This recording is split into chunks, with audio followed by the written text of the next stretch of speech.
Bien-aimés dans le Seigneur, je vous salue au nom précieux de notre Seigneur Jésus-Christ.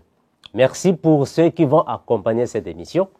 Je suis ici en direct de la télé Banda TV chez Yadenzo Lezitou. Aujourd'hui, nous avons débuté des émissions sur le livre de l'Apocalypse. Donc, on va vraiment décortiquer le livre de l'Apocalypse.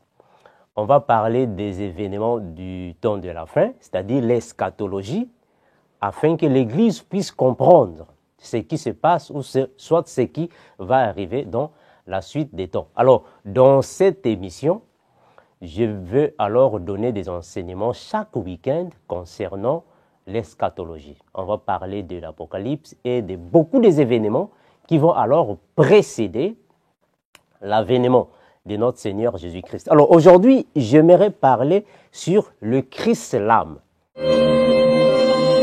Le projet de la famille d'Abraham est un projet donc créé par les Émirats arabes unis afin d'essayer de rassembler les trois religions dites monothéistes dans un même endroit. C'est un projet qui sera finalisé en 2022. Donc ce projet consiste à essayer de rassembler trois lieux de culte dans un même endroit, à savoir une synagogue, une église et une mosquée. Donc c'est un projet qui a un certain succès auprès de certains musulmans, d'autres au contraire renient et réfutent ce projet. Vous avez le Cheikh Uthman al-Khamis qui contredit, qui critique ce projet, à savoir qu'il dit qu'une statue de Bouddha sera mise dans ces lieux, et au contraire, vous avez le Cheikh Wassim Youssouf qui défend ce projet. Le pape François et le grand imam d'Al-Azhar, Ahmed Al-Tayeb, ont créé l'événement l'année dernière à Abu Dhabi, lorsqu'ils ont signé le document sur la fraternité humaine, un texte qui appelle à la tolérance, la paix universelle et la réconciliation de toutes les religions. En application de cet accord, débutera cette année la construction d'un projet appelé The Abrahamic Family House, ou la Maison d'Abraham, sur l'île de Sadiyat.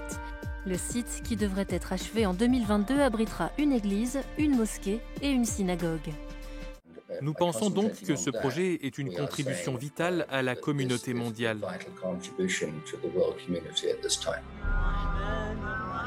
Le cheikh Dr Fares Ali Mustafa est un imam et un prédicateur de la mosquée Al-Farouk Omar bin Al-Khattab des Émirats. Il est très attaché à l'inclusion et à la tolérance religieuse et encourage les croyants de toutes les confessions à visiter son lieu de culte afin que chacun puisse apprendre des uns des autres.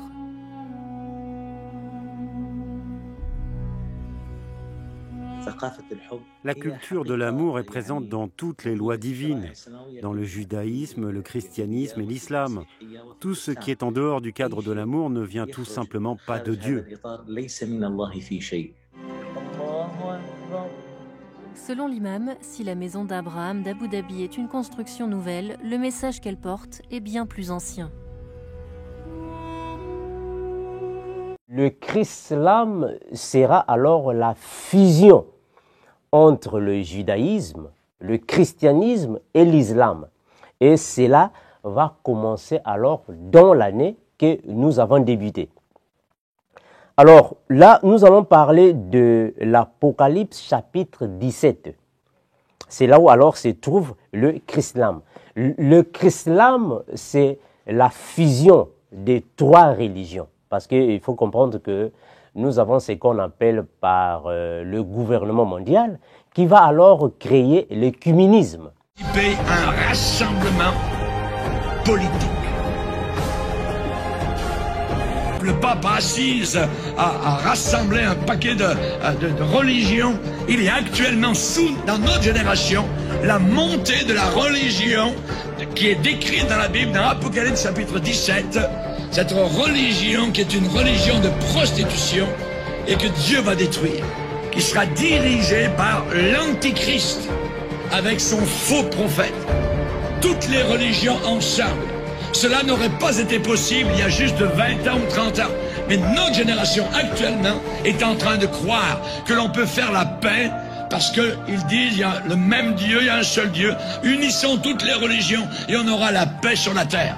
Complètement faux. Et cela va commencer alors dans l'année que nous avons débuté. Alors là, nous allons parler de l'Apocalypse chapitre 17. C'est là où alors se trouve le Chrislam. Le Chrislam, c'est la fusion des trois religions. Parce qu'il faut comprendre que nous avons ce qu'on appelle par le gouvernement mondial, qui va alors créer l'œcuménisme. Alors l'œcuménisme sera de la même manière comme le corps de Christ. Vous savez que le diable ne fait qu'imiter le Seigneur Jésus. Alors il va aussi créer une église universelle mais satanique. C'est ce qu'on appelle par le Christ-l'âme, donc la fusion des trois religions pour un début, mais après, ça sera alors la fusion de plusieurs églises.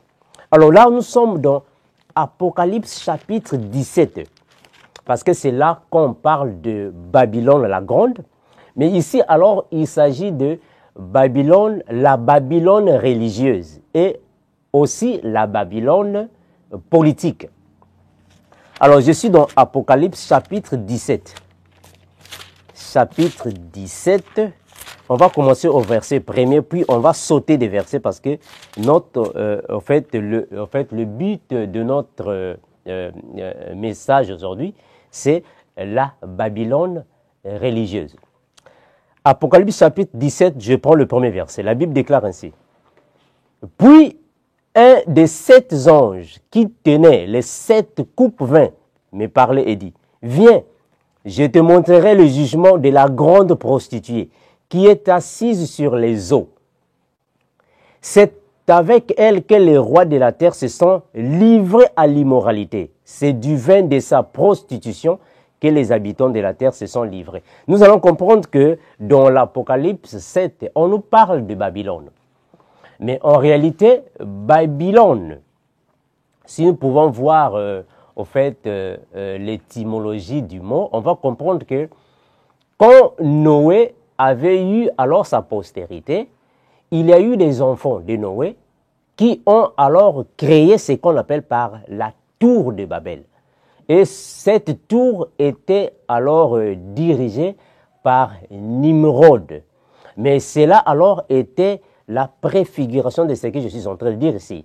Et Dieu avait créé la confusion dans la tour de Babel qui alors a soulevé la division des langues. C'est là où les langues ont commencé. Donc Babylone a commencé à partir de là parce que c'était vraiment la confusion que Dieu avait créée par rapport aux langues. Et il s'était alors dispersé sur la face de la terre. Alors ici, Babylone, ici, on fait allusion à la papauté. C'est-à-dire que le Vatican, c'est elle qui est Babylone. Parce que quand nous prenons le verset 18, je suis toujours dans le chapitre 17 de l'Apocalypse, le verset 18 dit ainsi, « Et la femme que tu as vue, c'est la grande ville qui exerce la royauté sur les rois de la terre. » Or, nous comprenons que la grande ville qui exerce la royauté, ou soit le pouvoir sur les rois de la terre, c'est la ville de Vatican. C'est Vatican, c'est-à-dire la papauté. Les rois de la terre ici ont fait allusion aux personnes les plus importantes de la terre. C'est eux alors qui sont alors ici symbolisés par les rois de la terre. Alors, la bête qui est assise sur les eaux, la bête symbolise la papauté, c'est-à-dire le pape. C'est lui qui est la femme, la bête qui est assise sur les eaux, parce que les eaux ici symbolisent les peuples. Les eaux symbolisent les populations, les nations. C'est ça alors. C'est de la même manière que Jésus fait de nous son épouse. C'est-à-dire que nous sommes l'épouse de Jésus. Jésus est l'époux et l'Église est l'épouse. C'est la même chose avec la femme qui est assise sur les eaux, sur la bête. Alors, le pape symbolise l'épouse de l'Antéchrist, parce que l'Antéchrist, c'est lui qui est l'époux et la papauté qui est alors l'épouse. Et l'époux, c'est lui qui donne le pouvoir, c'est lui qui donne la puissance et il donne alors la royauté à l'épouse. C'est la même manière avec Jésus. Nous recevons le pouvoir de Jésus parce que nous sommes l'épouse. Nous recevons aussi la royauté de Jésus, parce qu'il est l'époux. Alors, ce qui va se passer ici, dans le chrislam, c'est alors le cuminisme. C'est ce qu'on appelle aussi par la maison d'Abraham. C'est-à-dire que le pape va réunir plusieurs religions pour former une seule religion. C'est ça qu'on appelle par l'œcuménisme. Et cet œcuménisme aura comme siège à Abu Dhabi, en Moyen-Orient. C'est à partir de là qu'ils vont appeler cela par l'Église universelle, mais dans le sens satanique. Cela va débuter en 2022, que nous sommes maintenant. Alors, à partir de là, nous allons comprendre que le chiffre 6 va alors débuter. Parce que quand nous prenons l'année 2022, on va prendre le chiffre 2, 2 et 2, ça va nous donner le chiffre 6. Or, nous comprenons que l'année 2022, ce n'est rien d'autre que le chiffre 666. Mais alors, nous devons alors décortiquer 666 signifie quoi? On va comprendre que 666 signifie tout simplement Vicarius Filii Dei en latin. Mais ce qui signifie en français le remplaçant du Fils de Dieu, qui n'est rien d'autre que le pape. Parce que c'est lui qui est le soi-disant remplaçant du Fils de Dieu. Donc 2022 n'est rien d'autre que 666, parce que quand nous prenons le 2, plus le 2, plus le 2, ça nous donne 4, le chiffre de la bête. Alors, nous allons comprendre que dans l'année 2022, c'est là où que va commencer alors l'œcuménisme. C'est qu'on appelle par le chrislam, c'est-à-dire la fusion du christianisme, l'islam et le judaïsme. C'est à partir de là que ça va alors commencer. Mais cela est appelé par le mystère de l'iniquité. On peut prendre 2 Thessaloniciens chapitre 2, le verset 7 à 8. Là, je suis dans 2 Thessaloniciens. On va prendre 2 Thessaloniciens si ça va alors nous aider, afin que nous puissions comprendre qu'est-ce que je suis ici en train de parler. 2 Thessaloniciens, chapitre 2, le verset 7 à 8. 2 Thessaloniciens 2, 7 à 8. La Bible dit ainsi. En effet, le mystère de l'iniquité agit déjà. Il faut seulement que celui qui le détient encore ait disparu. Mais qui le détient? Qui le détient?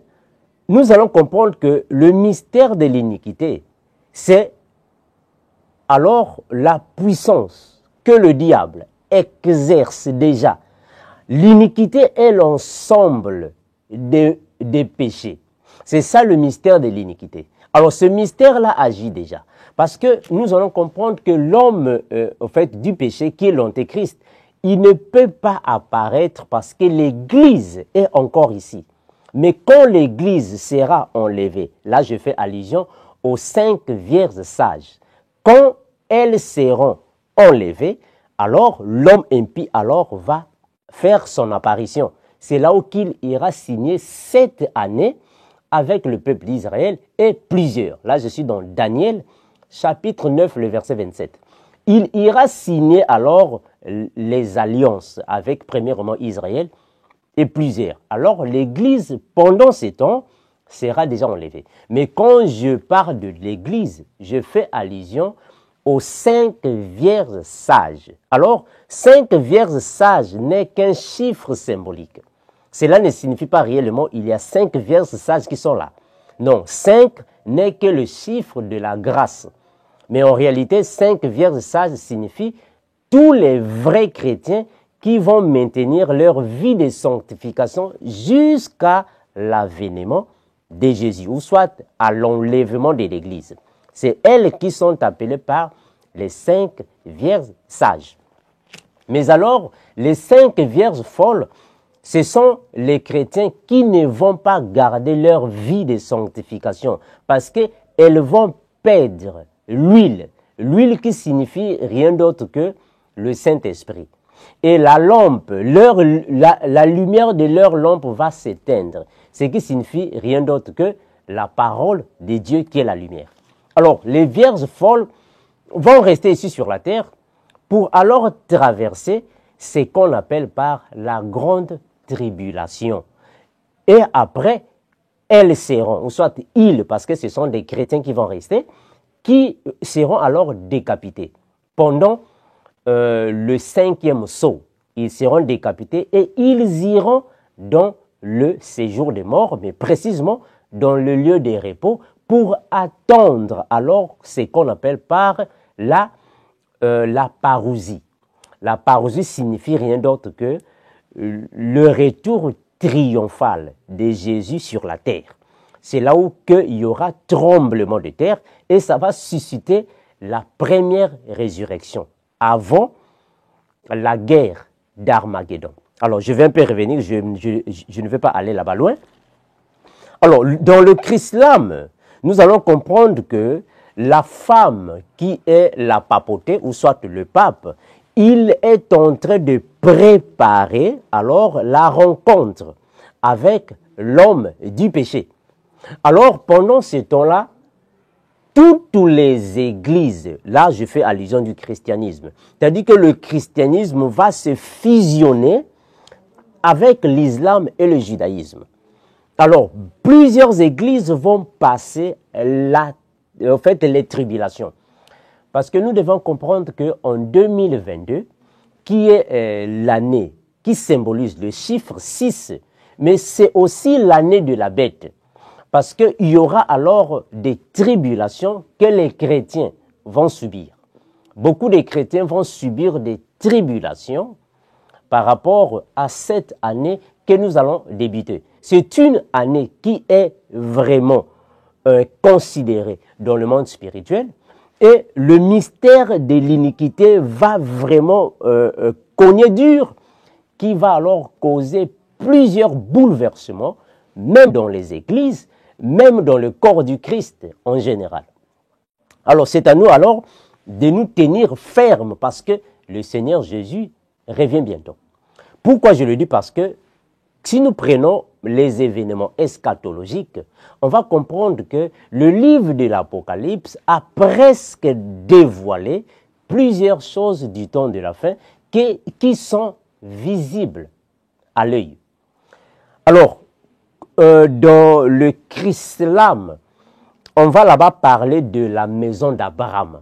C'est-à-dire que la maison d'Abraham, ici que je fais allusion, n'est rien d'autre que le rassemblement de deux postérités d'Abraham. Là, je fais allusion à la postérité d'Ismaël qui a donné Islam, la religion islamique, et aussi la descendance d'Isaac qui a premièrement donné le judaïsme après le christianisme. Donc le pape est en train d'entrer en vigueur avec le chrislam, qui va alors fusionner ces deux postérités d'Abraham. Alors pendant cela, ils vont parler de la tolérance religieuse. Nous comprenons par tolérance, c'est-à-dire que la permission. C'est-à-dire qu'ils vont laisser à la portée de tout le monde le Coran, la Bible, le Tanakh, mais aussi grimoire, qui n'est rien d'autre que le livre ensorcelé, le livre sorcier. Alors, ça sera alors pendant le culte comme des livres à la portée de tous les chrétiens. Donc nous allons alors traverser un moment de l'apostasie. On va traverser un moment de difficulté, de tribulation, que ce soit dans les sociétés, dans le corps de Christ et aussi dans les familles. On va passer des moments difficiles en 2022. Alors ici, dans la maison d'Abraham, qui va prendre fin, c'est-à-dire qui est déjà construite au fait, dans Dubaï, en Moyen-Orient, ça va alors susciter ce qu'on appelle par la trinité satanique. C'est-à-dire que la première bête, la deuxième bête, et aussi le faux prophète. La première bête, c'est le dragon. Ici, je fais allusion au dragon. Le dragon, l'homme du péché et le faux prophète. Mais tout ce que nous voyons ici ne sont que des préfigurations. C'est-à-dire que ce n'est que l'ombre. Le diable fait les choses de la même manière avec le Seigneur Jésus. La même manière. De la même manière que Jésus a fait dans la Bible. C'est-à-dire que Dieu a d'abord donné à Moïse la loi. La loi qui n'est rien d'autre que la préfiguration, l'ombre de Jésus. Le diable, lui aussi, il fait la même chose. Il a aussi l'ombre et aussi la réalité. Les 7 années de tribulation. Alors, il y aura la construction de la synagogue pour le judaïsme, le temple pour le christianisme et la mosquée pour l'islam. Alors, ces 3 constructions seront au fait dans un même complexe. C'est le complexe-là qu'ils vont alors surnommer, ou soit qu'ils ont déjà surnommé par la maison d'Abraham. Mais quand nous regardons, nous allons comprendre réellement, ce sont des pratiques sataniques qui vont se passer là-bas parce qu'ils vont alors élever ce qu'on appelle par la statue de Bouddha, qui sera aussi là-bas, qui sera aussi adorée. Donc, ceux qui iront là-bas vont adorer et la statue de Bouddha et la statue de Marie, entre parenthèses, parce que nous comprenons que ce n'est vraiment pas Marie. Et ça, c'est vraiment, au fait, le démon qui les adore, mais qui se déguise en Marie, qui n'est vraiment pas Marie, mais c'est plutôt la reine du ciel, qu'ils vont adorer là-bas, ce qui est un démon. On va aussi l'adorer là-bas. Mais aussi, il y a des adorations qui seront alors dirigées à la divinité islamique, malheureusement.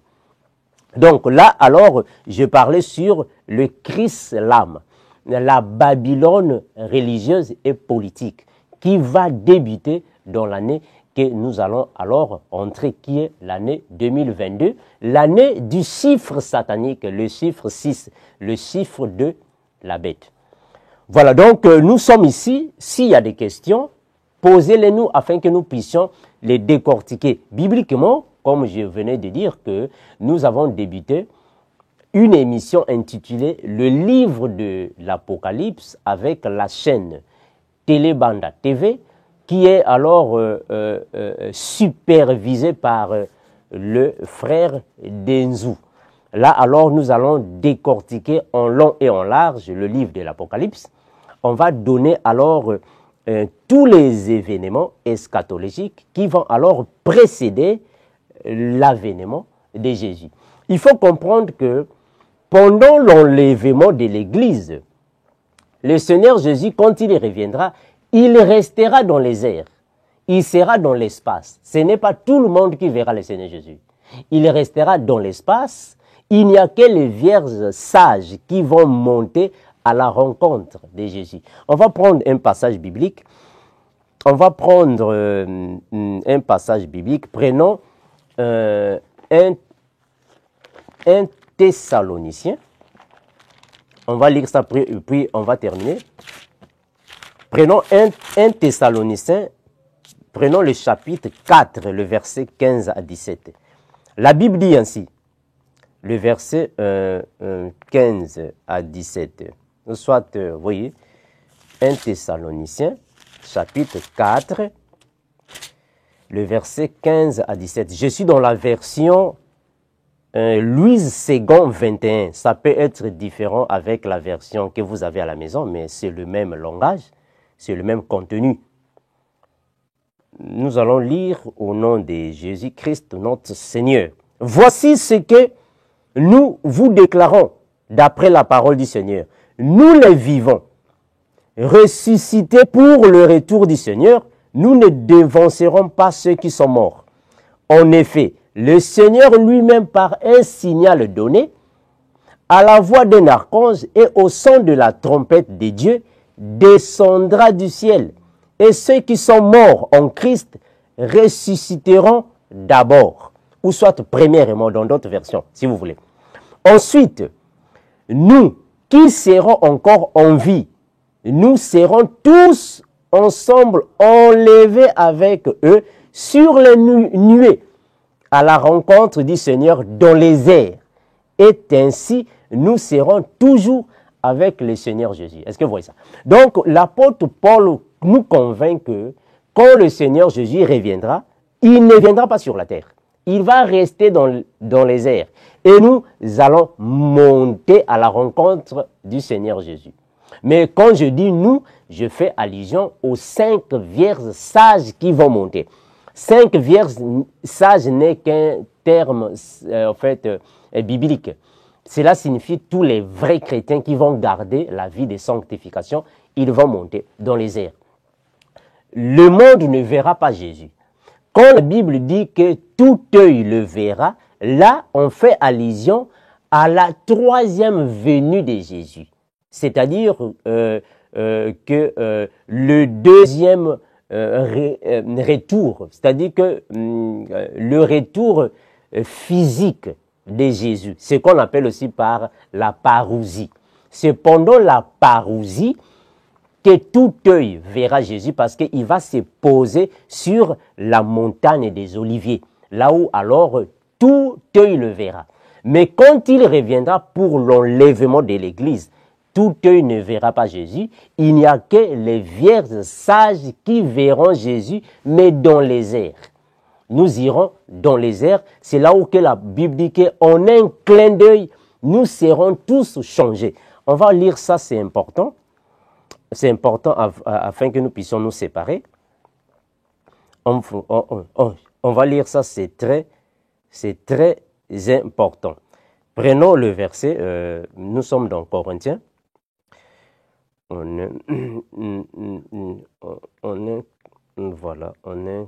Voilà, nous sommes dans 1 Corinthiens chapitre 15. On va prendre le verset 51 et 53. Voilà. 1 Corinthiens chapitre 15, le verset 51. On va commencer au verset 51. Lisons au nom du Seigneur Jésus-Christ. La Bible déclare ainsi. Voici, je vous dis un mystère. Nous ne dormirons pas tous, mais nous serons tous transmués. Bon, ça va dépendre des versions. Ça va dépendre des versions. Ici, je suis dans la version Louis II. Transmués. En un mot et en un clin d'œil à la dernière trompette, car la trompette sonnera, et les morts ressusciteront incorruptibles, et nous serons tous transmués, ou nous serons tous changés. Ça dépend des versions. Nous serons tous changés, car il faut que ces corruptibles revêtent l'incorruptibilité et que ce mortel revête l'immortalité. Le verset 54. Or, quand ce corruptible aura revêtu l'incorruptibilité et ce mortel aura revêtu l'immortalité, alors cette parole de l'Écriture sera accomplie. La mort est détruite par la victoire. Bon, que cela ne vous scandalise pas, ça va dépendre des versions des Bibles que vous allez lire. Donc, la Bible nous convainc que quand le Seigneur Jésus qui se reviendra, il sera suspendu dans les airs et les vierges sages, en un clin d'œil, auront le changement de corps. Ils vont revêtir l'incorruptibilité et ils vont monter alors à la rencontre du Seigneur Jésus dans les airs. Et à partir de là, nous irons dans le paradis avec Jésus. Mais il y a des gens qui vont rester sur la terre parce que l'enlèvement de l'Église ne signifie pas la fin du monde. C'est différent. Il y a de ceux qui vont rester sur la terre. Ceux qui vont rester sur la terre, ce sont les vierges folles, les païens, mais aussi les deux postérités d'Israël parce que Jésus va revenir pour racheter les vierges folles et les 144 000. Mais les vierges sages iront au paradis pour 7 années. C'est qu'on appelle par le festin des noces. Après les 7 années, le festin des noces, pendant qu'ici sur la terre, il y aura alors les 7 années de tribulation, nous là-bas dans le ciel, nous aurons 7 années de noces. Après cela, on va revenir sur la terre pour alors hériter la terre, ce qu'on appelle par le millénium. Après le millénium, c'est alors que nous serons ici sur la terre éternellement. Mais nous allons enseigner toutes les étapes dans cette chaîne Télébanda TV, petit à petit, afin que l'Église comprenne ce que nous sommes ici en train de parler. Merci, je m'arrête par ici. C'était votre humble frère, Armand.